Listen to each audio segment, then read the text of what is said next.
Chapter 2. A Desperate Struggle. As the motorboat settled into the lake, Nancy Drew leaped clear and began to tread water.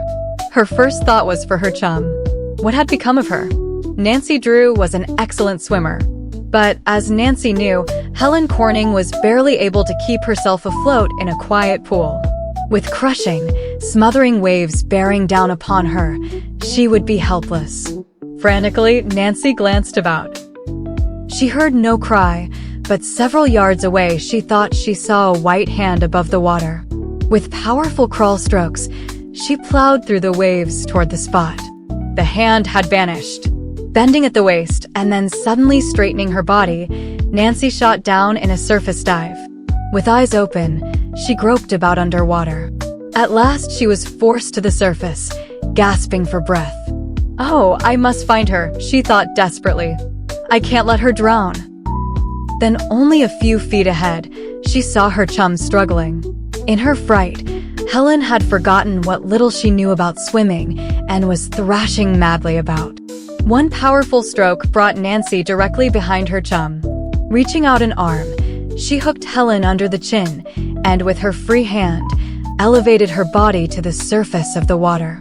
A huge wave bore down upon the girls, and before Nancy could secure a safe hold, Helen strangled and began to struggle.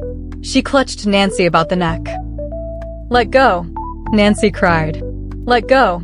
Helen, too frightened to realize what she was doing, only clung the tighter, carrying the two girls beneath the surface of the water. At first, panic took possession of Nancy Drew as she realized that Helen held her in a stranglehold. Then her mind cleared and she thought logically again. She had studied life-saving methods and had been told how to break strangleholds. If only it would work now. In a desperate attempt to free herself, she pushed with her hands against the side of her chum's face, at the same time attempting to raise one of the arms which imprisoned her. As she felt Helen's grip relax, she quickly ducked under the raised arm and came to the surface of the water directly behind her chum. Before Helen could clutch her again, Nancy snapped her into position for a safe carry.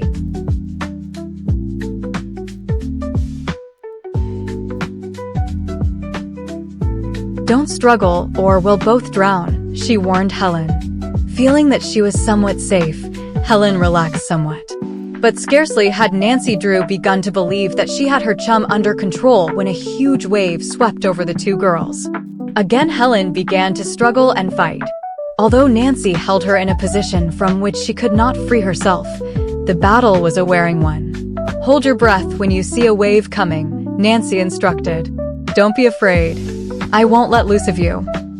She knew that Helen would soon wear her out unless she overcame her fear and remained quiet.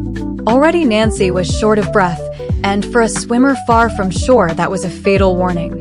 Yet never for a moment did she consider abandoning Helen, although by doing so she might save her own life. Nancy Drew had no illusions concerning her situation. Excellent swimmer though she was, she knew it would be impossible to tow Helen ashore. Alone she might make it, but with her chum to consider, it was hopeless. If only she could manage to keep Helen afloat until help reached them. The motorboat had sunk beneath the waves, and the log which might have given them temporary support had floated away in the darkness. "Oh, if only that log would come in sight again," thought Nancy.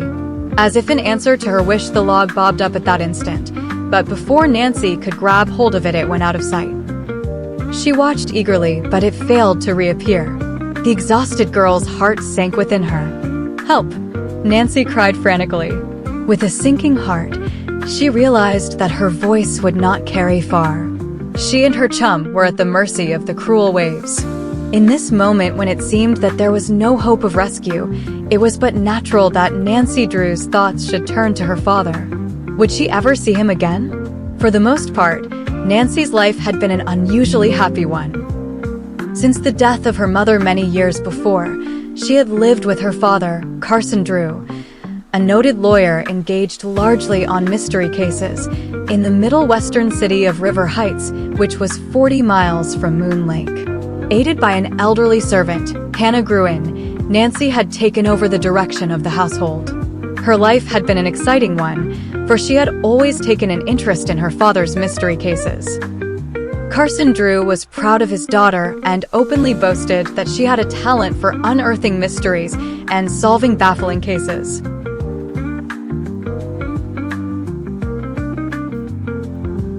Certainly, Nancy Drew never missed an opportunity for a thrilling adventure. She had established herself as a clever detective by solving the mystery of a queer old clock. Her adventures in this connection are related in the first volume of the series, entitled The Secret of the Old Clock. Later, she had been involved in a rather weird mystery, one which carried her to a haunted house, there to aid two sisters, Rosemary and Floretta Turnbull. Nancy had discovered a hidden staircase, and it was through her efforts that the ghost of the Turnbull mansion was captured. Her exciting adventures are recounted in the volume, The Hidden Staircase. Nancy had refused to accept a reward for her service, but in each case her friends had forced a token of remembrance upon her. Her trophies consisted of a mantel clock and a valuable silver urn. Her father had often declared that before she finished her career, she would have the house cluttered. Now, as Nancy Drew struggled to support her chum in the rough waters of Moon Lake, she wondered if her career was to come to a sudden end. How long could she manage to keep afloat? Certainly not for many more minutes. Her heavy clothing dragged her down. Her shoes seemed as heavy as chunks of lead. If only she could let loose of Helen for a minute, she could remove them.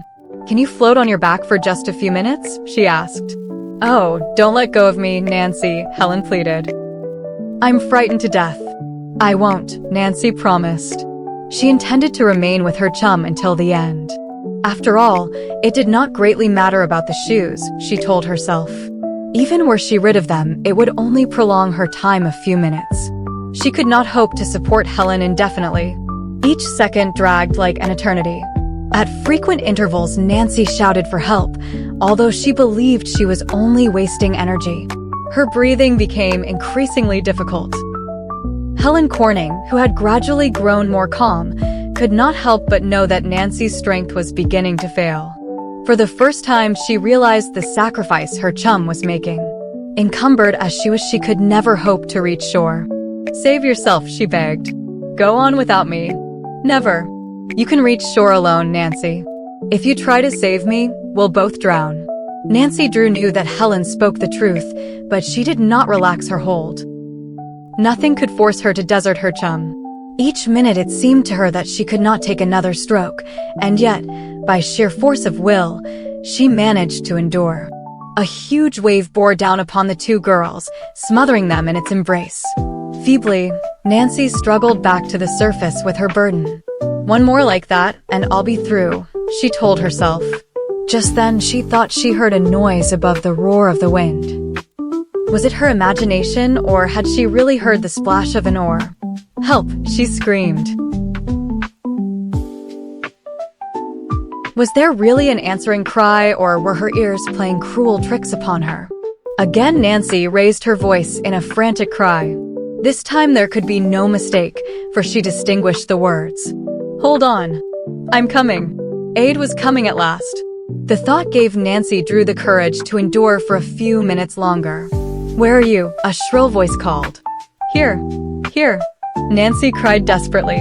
Through the blinding rain, she caught a glimpse of a dark object. It was a rowboat. If only she could hold out until it reached her. As the rowboat approached, Nancy Drew fully expected to see it swamped. It swept toward the two girls on the crest of a wave, and only by dexterous use of the oars did the rescuer avoid crashing into them. There was only one occupant in the boat, a girl, and her puny strength availed but little against the wind and waves. Twice she tried to bring the boat alongside the struggling girls and failed. The third time, as the craft swept past, Nancy lunged and caught the side. She dragged Helen along, supporting her with one hand until she, too, secured a hold. "Be careful or you'll upset the boat," their rescuer shouted. Nancy Drew was well aware of the danger, and she was at a loss to know how to climb aboard. Unless the boat were perfectly balanced, it would be certain to capsize at the first attempt the girls made to scramble over the side. Swimming around the boat, Nancy Drew took a position directly opposite her chum. "I'll try to balance it while you get in," she shouted. As Helen attempted to scramble aboard, Nancy threw her weight to the opposite side. The craft wobbled uncertainly but did not upset. With the aid of the girl at the oars, Helen managed to reach safety. It was more difficult to get Nancy into the boat, but at last she was dragged over the side. The deed accomplished, Helen collapsed on the bottom. Nancy resisted the temptation to drop down beside her chum, for one quick glance at her rescuer assured her that the girl was nearly exhausted from her labors. Apparently, it was all she could do to keep the rowboat from being overturned. Tired as she was, Nancy Drew knew that she could not rest until shore was reached. "Give me the oars," she ordered. "You rest for a minute or two." "I am about done up," the girl admitted. "When I heard your cries, I rowed out as fast as I could." Nancy dropped down upon the seat and snatched up the oars. "We couldn't have lasted much longer. You came just in time. But I won't try to thank you now. We're still in grave danger. Which way to shore?" With a wave of her hand, the girl indicated the direction. She seemed too tired to speak. Under Nancy Drew's powerful strokes, the little boat plunged through the water. By skillful use of her oars, Nancy avoided some of the waves, but in spite of her efforts, the craft was battered about. Each moment the wind increased in violence, hurling wild threats into the ears of the three girls. Could they outride the storm? As the little boat was buffeted this way and that, it seemed to Nancy Drew that they were fighting a losing battle. The fear made her work more frantically than before.